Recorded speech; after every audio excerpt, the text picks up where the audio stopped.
నమస్తే, welcome to whistle. Gang రేప్తో పాటు కుటుంబ సభ్యుల హత్య కేసులో మహారాష్ట్ర కోర్టు శిక్ష వేసింది. మరి గుజరాత్ ప్రభుత్వం ఎలా విడుదల చేసింది? ఇది ఒక సాధారణ ప్రశ్న. మహారాష్ట్రలోని ముంబై సిబిఐ కోర్టు జీవిత ఖైదు విధించిన దోషులను గుజరాత్ ప్రభుత్వం ఏ అధికారంతో విడుదల చేసింది?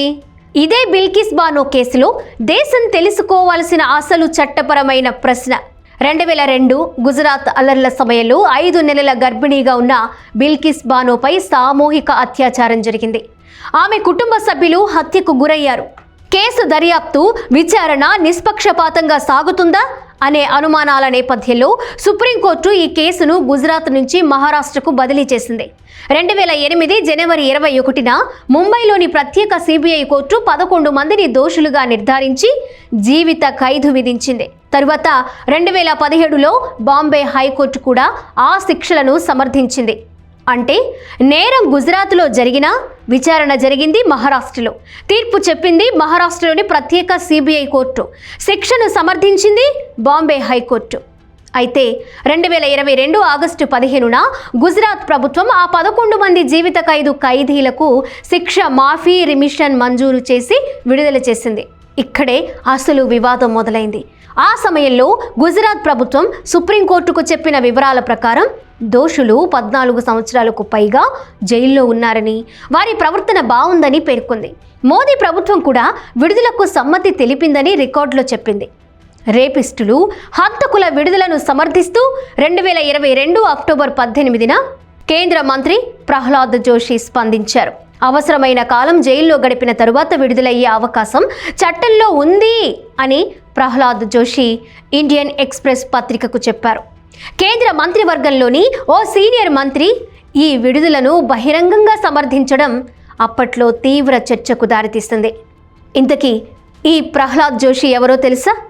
ఇప్పుడు మన దేశ విద్యాశాఖ మంత్రి.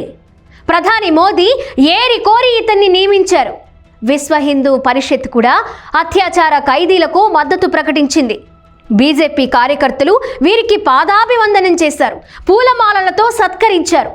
వారు బ్రాహ్మణులని, సంస్కారవంతులని పొగిడారు. పత్రికా రచయితలు, మాజీ ప్రభుత్వ ఉద్యోగులు సుమారు 6,000 మంది వారి విడుదలను రద్దు చేయాలని సుప్రీంకోర్టును అభ్యర్థించారు. అప్పుడు సుప్రీం ప్రధాన న్యాయమూర్తిగా ఉన్న ఎన్వి రమణ, జస్టిస్ అజయ్ రస్తోగి ధర్మాసనం తిరిగి వీరిని జైలుకు పంపి న్యాయ వ్యవస్థ గౌరవాన్ని నిలబెట్టారు. మహారాష్ట్ర కోర్టు శిక్ష విధిస్తే గుజరాత్ ప్రభుత్వం ఎందుకు నిర్ణయం తీసుకుంది? ఇది కేవలం ఒక రిమిషన్ ఫైల్ కథ కాదు. ఇది అధికార పరిధి గురించి, ఇది ప్రభుత్వ విచక్షణాధికారం గురించి, బీజేపీ ప్రభుత్వ దిగజారుడుతనం గురించి, ఇది మహిళలకు న్యాయం చేస్తామనే పాలకుల మాటలకు వారు తీసుకున్న నిర్ణయాలకు మధ్య ఉన్న వ్యత్యాసం గురించి. నీట్ ఉద్యమం, ధర్మేంద్ర ప్రధాన్ రాజీనామా, బీజేపీ సంస్కారం, కొత్త విద్యాశాఖ మంత్రి గురించి.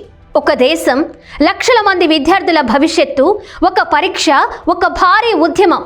చివరికి విద్యాశాఖ మంత్రి ధర్మేంద్ర ప్రధాన్ తన పదవికి రాజీనామా చేశారు.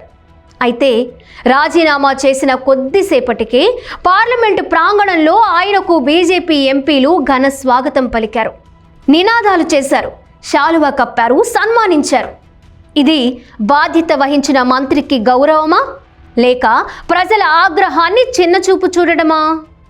సంఘ పరివార వారు ఎంత నైత్యానికి పాల్పడినా బీజేపీ ప్రభుత్వాలు వారిని కాపాడతాయా?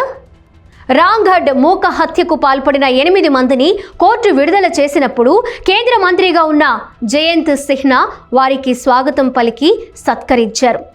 దాద్రీ సంఘటనలో అఖ్లాక్ మూక హత్యకు గురయ్యాడు. అప్పుడు ఆయన మీద దాడి చేసిన వారిలో ఒకరైన రవీన్ సిసోడియా మృతదేహానికి ఆయన గ్రామస్తులు త్రివర్ణ పతాకం కప్పారు. ఆ సంఘటన జరిగినప్పుడు అప్పటి కేంద్ర మంత్రి మహేష్ శర్మ అక్కడే ఉన్నా ఆయనకు సిగ్గనిపించలేదు. కథువా అత్యాచారం తరువాత బీజేపీ నాయకుడు లాల్ సింగ్ దోషికి మద్దతుగా జమ్మూలో పెద్ద ర్యాలీయే నిర్వహించారు. ఇలాంటి కుసంస్కారం ఉన్నవారు బీజేపీలో ఉన్నప్పుడు ధర్మేంద్ర ప్రధాన్ మీద అభిమానం వలకబోయడంలో ఆశ్చర్యం ఎందుకు? ఈ సంఘటనలు ఒకే రాజకీయ సందేశాన్ని ఇస్తున్నాయా?